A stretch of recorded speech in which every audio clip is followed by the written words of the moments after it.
wala sa mood eh. Hugo, are you okay? Ha? Antok na yan. Uy, good morning. Ay, ayaw niya. Mamaya na lang. Oh. Wala pa nagsusumbong. I'm not in the mood today, Mommy. Kawawa naman. Kawawa naman yung baby na yan. Hey. Hey. Ay, tatawa na yan. Ay. Hey guys, ayan, dito na kami. On the way na kami sa Las Piñas Doctors. Ang gagawa, umiiyak. Yan si Mama, yan si Hugo. Ayun, so kukunin ko lang yung form para papirmahan kay Doktor yung certified true copy ng bills namin dito. And then, punta na kami ng SM. Doon kami magla-lunch. Teka, parang super ilaw. Doon kami magla-lunch sa SM. Hindi na ako nakakapag-ayos ng buhok. Ulayin akong dalang pantali. Bahala na mamaya. Tapos, asikasuhin ko rin pala yung mga payment sa bahay, mga kulik-anek. Grabe, pero kaya to. Pay-per-view dito ba? Ha? Sa ano na pala, sa Cecil. So, laban na pala ni Pacquiao sa Sunday. Sunday. Kawawa naman si Lola, Ma. Ayan, oh. Ano naman, di mas ba? Oo, Ma. Parang, check natin kung kakatok. Ayan, kakatok nga siya. Parang, ano, parang lola ko pag binigyan ng pera, kahit bulag-bulag na, tinignan pa.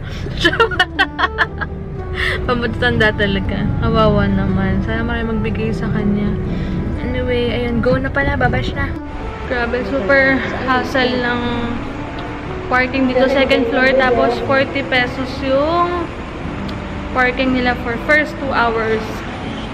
Ay, grabe. Wait lang ha. Sarap pa naman ang tulog ng baby ko. Ano ba yan? Ayan na. Gising na. Lakad na, puntang hospital. Grabe, super init pa naman. Antok na antok ba anak ko?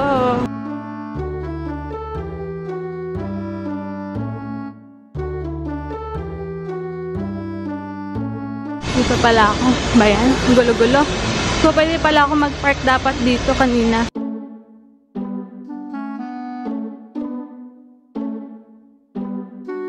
Kaloka, 4th floor naman daw. Ano ba yan? Ang gulo-gulo naman dito. Pagod na ako. Dito kami sa breastfeeding room na yan. With aircon. Patayin doon yung aircon pag lalabas tayo. Kasi 15 minutes o 30 minutes din kami mag-aantay para, pero ngayon 15 minutes na lang. Kasi inabutan kami ng lunch break nila. Grabe, akit pa na. Ito nga, gusto ko. Napansin ko rin, parang masarap to. Ayun o. Doon dati lagi ka na nakatumba-tumba, babe. Nakakalakan, babe. Nakatumba-tumba tayo. Diba, no? Makabilero nito. Sige.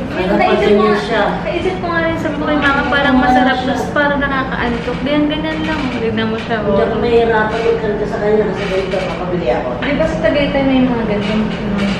Pag ito, paakit na tawag ako 2nd to 4th floor. My goodness. Oo, pwede na to.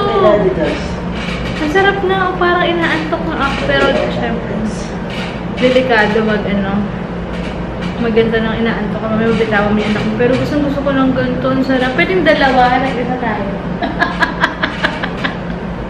Isa sa kwarto namin. Tsaka dito. Nasa kwarto nila Mama. Ang sarap na. Oh. Hindi ka mangangalay na buat-buat mo yung baby mo. Grabe. 2nd floor, 4th floor. Hindi nila ako maintindihan. Sabi ko, certified true copy ng bills namin dito. Pala operating room. Natry ko naman sabi operating room para mag-gets nila ako. Tapos inabutan pa ako ng lunch break. Ay, naku. Pero kaya ito. Talagang may pagdadaanan ka talaga ganito. Hindi talaga lagi smooth. Pero okay lang, masaya. Pinagpawisan ako para ako na-exercise. Akit panaog ako. Sobrang init lang. Buti lang may breastfeeding room sila dito. Tsaka comfy naman. Ayan, sarap pala. Baka talaga pang breastfeeding to. Pang breastfeeding din. Kasi ang sarap ng feeling, oh. Kasi yung tulog na to. Tulog yung baby ko. So, later na lang. Ako makatulog dyan sa anak ko. Mga mauna pa ako matulog sa kanya, no? Pero hindi nakafocus. Ang gara na ilaw dito. Wait lang, bakit ganun? Pwede ko kung pera doon. Oo, nung guard ka. Sabi, mapa-off na lang pagtapos yung Pag-alis na ito lang pala yun. Kalokas, 100 pesos siya. Sa Monday na namin ito ibabalik.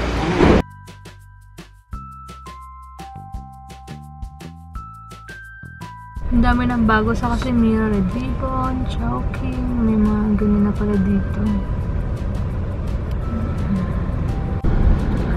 Ayan, at least may lagayan, pwede pala lagayan to ng cellphone, yung parang stopper namin, check natin kung hindi siya mahuhulog. Grabe yung nilakad ko kanina. Yun lang pala yung operating something room lang pala records ko. Ano pinagsasabi ko, bill pa kaya kung saan ako pinapunta. Isa hindi kami nag-antay ng isang oras din yun man, o 30 minutes din. Ano pala kailangan? Yun nga, operating room, certified through copy ng operating room. Tapos yun, si Dr. Reyes pala talaga ang pipirma talaga nun. Kasama tayo. Hindi man ako tumitingin. Si Yugo kawawa naman. Hindi siya makakuha naman ng sleep bukas and pagod-pagod din. Tulog-tulog na naman yan mabukas. Natulog niya ngayon eh. Nakabuka yung bibig eh. Oo, kanina pa nakabuka yung bibig niya. Sige, tawid mo na. Cute ng bata, oh. Pag ganyang kalaki na, oh. Cute na. Pero mamamiss natin siya ng ganyan na for sure. Sumagat ko na. Ha? Yung iiyak lang siya. Kasi si Daddy gusto malaki na. Naantay niya yung mag-. Sabi ba naman niya, babe, sa dibo ko? Sabi ba naman niya, bahala daw ako sa birthday ko kasi si Yugo daw, alagaan niya kasi malikot na raw yun. Hala. Sigurado hindi raw sasama sa iba, sa kanya lang. Sabi ko, anong, mabanda yung si Yugo? Kasi sabi ko, nakahils ako, dapat lagi mo akong alalay. Hindi tulig. Alagaan daw niya. Kaya nga magti-t-shirt lang daw siya kasi si Yugo daw.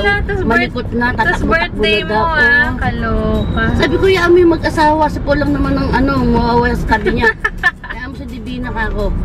Kasi daw malikot niya, wala raw sasama ang iba yun, kundi siya na. Hala. Kaya daw siya mag-aalaga kay Yugo, kundi tutulig. Oh, so parang missing in action siya doon. Kasi 8 months na to, baby. Oh, 8 months na malaki na siya, kaya medyo may malikot-likot in na fairness, to. malaki-laki na nga si Hugo by that time. Ano na Kasi to, may dibo si mama sa November, magdidibo siya. Hindi niya kasi na-experience magdibo nung 18 siya eh, kaya ngayon. Dibo 50. 50 dibo talaga. Hey guys, mamaya na. Cute naman yung baby na yan. Mukhang Shaolin. Tara na. Nilodok na naman yung kamay niya. Nagtinapay lang kami ni mama kanina, grabe. Yung papo, yung pang newborn. Yung bilog lang. Kasi hindi pa niya masyadong feel yung plastic na, ano yun? Si mama, chupapo tawag. Ano yun? Pacifier. Si mama, pachupapo. Pachupapo talaga.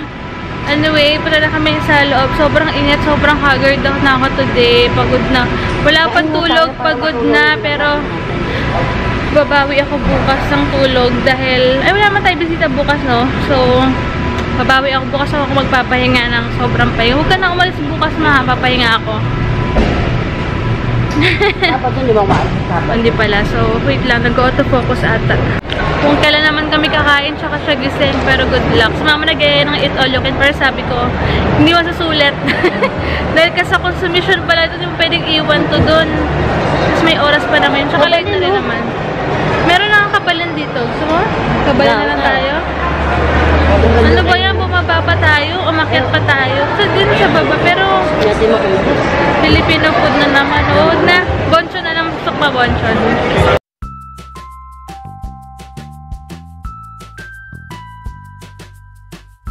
Yuko! Hi! Hey! Botchog na naman siya. Oh. Hey! Don't scratch your face, baby. Don't scratch it. Hi! Alam niyo na pag may camera, tumata. Ay! Oh! Ay! Ay! Alam niyo na yata pag may camera, kailangan sumama siya eh, no?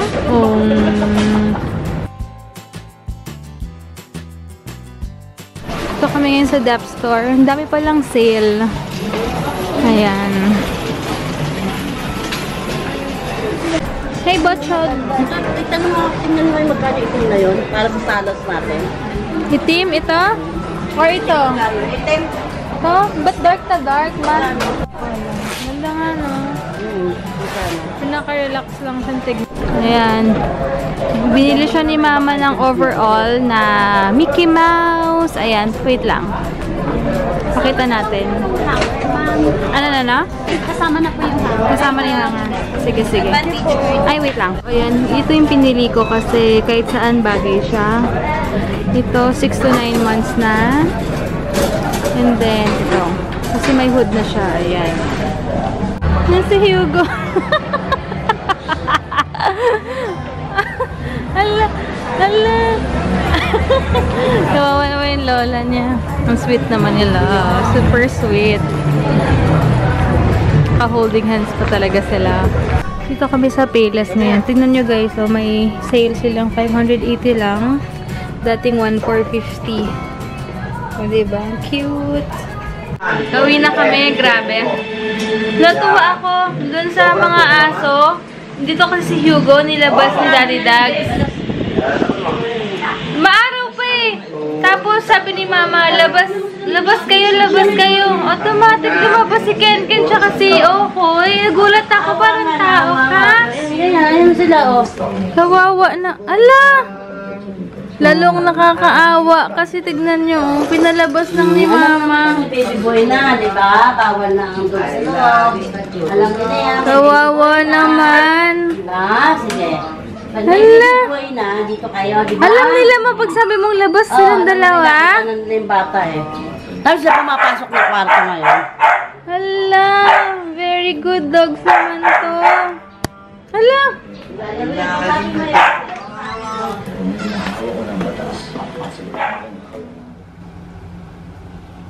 Grabe, hindi ako makaalis kay Hugo. Tignan nyo naman, wait lang. Pakita ko sa inyo. Kaya hindi ko makapayan, wait lang.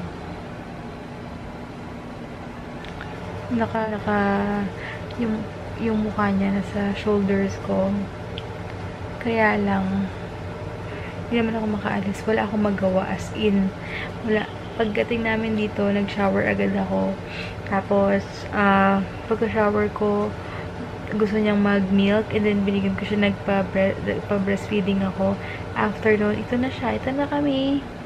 Trinay kong bumaba para mag-wiwi, umiiyak siya, tapos nakailang dede rin siya. Ito, parang may dumi yung lens ko. Ayan. Pagka-dede niya, ito ulit. Buti nga nagpababa ngayon eh. Kasi kanina ayaw niya talaga. Anyway, nag-post pala ako sa Facebook page ko. Nagtanong ako kasi tinanong ko dun kung ilang months sa mga mommies na nag-like ng page ko. Nagtanong ako kung ilang months nila bago binigyan ng water yung baby nila. Kasi na-curious lang ako. Wait lang, isin natin. Na-curious lang ako, guys.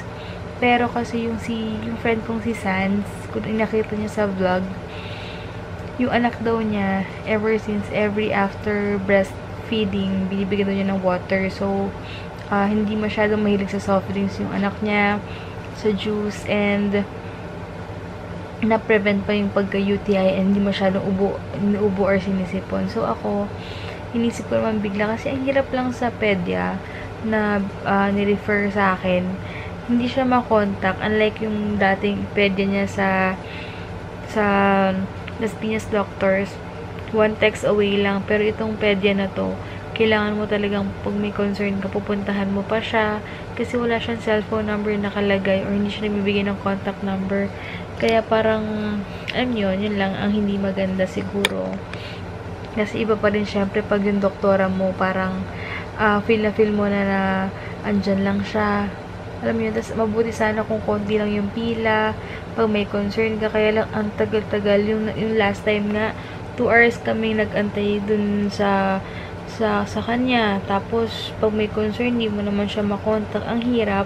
Nasanay ako kay Dr. Reyes. Siguro iba-iba rin talaga kasi OB naman yun. Pero, diba, sana at least may contact number para anytime may emergency or gusto kang tanungin. Magta-text, one text away lang. Kaya lang, yun lang ang hindi masyadong maganda dun sa pedya niya ngayon. Kaya yun. So, pero sinabi naman na sinabi naman sa akin na pag breastfeeding talaga, 80% yata na water kahit hindi ka talaga magpa-water. Pero may mga iba kasi akong friends talaga na ever since wala pang 6 months yung baby nila, nag-water sila. So, kayo ba? Ano ba sa tingin nyo? Or kayo, ilang months nyo pinainom ng water yung baby nyo? Balitaan nyo ako, guys. Ako lang din malaman yung mga experiences nyo or ilang months kayo bago nag-start magpainom ng water. Kahit na na pure breastfeeding. So, wala lang, na-curious lang ako, and maganda nga, yung sabi nga ni Sans, wala naman ito nangyari sa baby niya, yun, na-prevent lang din ng UTI, etc. So, ewan ko lang, check natin, basta, antayin ko yung comment niyo mga mommies, kung ilang buwan kayo nag-start magpainom ng water, yun. So, yun lang guys, bukas na lang, ano ba to, tsura ko, wala nang ayos ang buhok. Natanggal kasi yung pantali ng hair ko dahil nga kasi likot-likot yung position ko. Kung ano-ano lang hanggang sa nakatanggal na. Tsaka ang dry-dry ng buhok. Hindi ako natuloy magpa-keratin blowout kasi naisip ko, kailangan ko pang kulayan ulit yung buhok ko dahil nagba-black na siya. Ang bilis. Dahil isa na yung gusto kong pang color. Dahil yung pang color na yon, yung dark ash na ginagamit ko, pag nag-fade, ganito siya. So, hindi siya sobrang blonde. Hindi siya yung parang orangey na blonde. Parang saktong blonde lang siya. Kaya nadadalawang isip ako. Tsaka, pag gusto ko siyang kulutin, pag gusto ko siyang i-plancha, diba? So, siguro okay na muna to. Titiisin ko na lang muna. And maganda naman yung conditioner na binigay sa akin ni Tita Gwen. So, tomorrow na lang guys. Pagod na rin ako. As in, sobrang pagod. Pero kaya to. Ganoon talaga. Ibang-iba na talaga ngayon, diba? So, good night guys. Thank you so much for watching and God bless. Thank you so much sa mga lagi nagko-comment sa vlogs. Hindi ko lang kayo masyado lahat na-replyan agad-agad, pero mag-reply ako sa Instagram. Maraming salamat sa Facebook. And ayun, good night guys. Ito si Hugo.